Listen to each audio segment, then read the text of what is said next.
স্বৈরাচার দোষর জাতীয় পার্টি সহ 14 দলের কার্যক্রমকে নিষিদ্ধ করতে হবে। সমস্ত দাবিকে সামনে রেখে আজকে সারা বাংলাদেশে বিক্ষোভ মিছিল কর্মসূচি পালন করতে যাচ্ছে। এবারে আমাদের সামনে আজকের এই বিক্ষোভ মিছিলে বিসমিল্লাহির রহমানির রহিম। আমরা একটু পিছাবেন তাহলে ব্যানারটা দেখেন। বাংলাদেশ জামাত ইসলামী হাতিয়া উপজেলার উদ্যোগে আয়োজিত কেন্দ্র ঘোষিত কর্মসূচি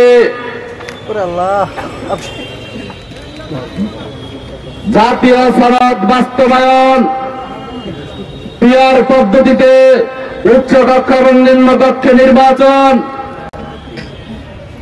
খুনি ফ্যাসিস্ট হাসিনা সরকারের দোষর এবং তাদের খুনিদের বিচার, লেভেল প্লেইং ফিল্ড নিশ্চিতকরণের মাধ্যমে ফেব্রুয়ারিতে নির্বাচন এবং খুনি হাসিনা সরকারের দোষর 14 দলীয় জোট জাতীয় পার্টি সহ এই সকল খুনিদের দোষরদেরকে অবিলম্বে কার্যক্রম নিষিদ্ধকরণ সহ এই 5 দফা দাবিতে কেন্দ্র ঘোষিত কর্মসূচির অংশ হিসেবে এই হাতিয়া উপজেলার উদ্যোগে আয়োজিত আজকের এই বিক্ষোভ মিছিল উত্তর সমাবেশে সম্মানিত উপস্থিতি আমাদের মাঝে উপস্থিত আছেন বাংলাদেশ জামাত ইসলামী হাতিয়া উপজেলার সংগ্রামী আমির বিশিষ্ট শিক্ষাবিদ মাস্টার বোরহানুল ইসলাম, উপস্থিত আছেন বিশিষ্ট আলেমে দ্বীন হাতিয়া উপজেলার সম্মানিত নায়েব আমির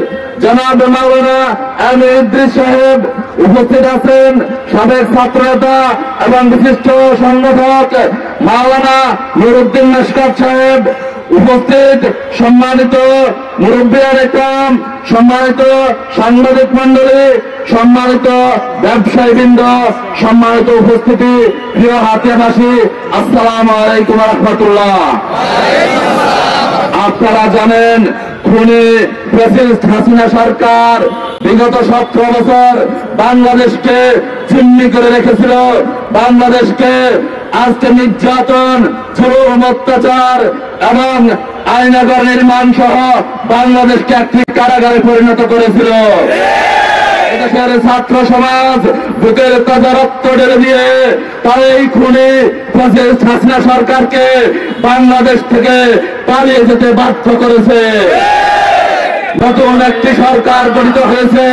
এদেশের মানুষ আশা করেছিল তাদের প্রত্যাশার আলোকে নতুন একটি বাংলাদেশ বিনির্মাণ হবে। অন্তর্বর্তীকালীন সরকার ডক্টর ইউনূসের নেতৃত্বে বিভিন্ন বিভাগে সংস্কারের জন্য কমিশন গঠন করেছিল এবং সেই কমিশনগুলোর রিপোর্টের ভিত্তিতে একটি ঐক্যমত কমিশন গঠন করা হয়েছিল, যাতে করে বাংলাদেশে যেই সংস্কারগুলো প্রয়োজন, বাংলাদেশকে একটা উন্নত, সমৃদ্ধ, একটা কল্যাণমূলক রাষ্ট্র পরিণত করার জন্য যেভাবে বাংলাদেশ পরিচালনা করা প্রয়োজন, সেজন্য ঐক্যমত্য কমিশন বৈঠকের পর বৈঠক করেছে, 15টি বিষয়ে প্রস্তাবনা রেডি করেছে।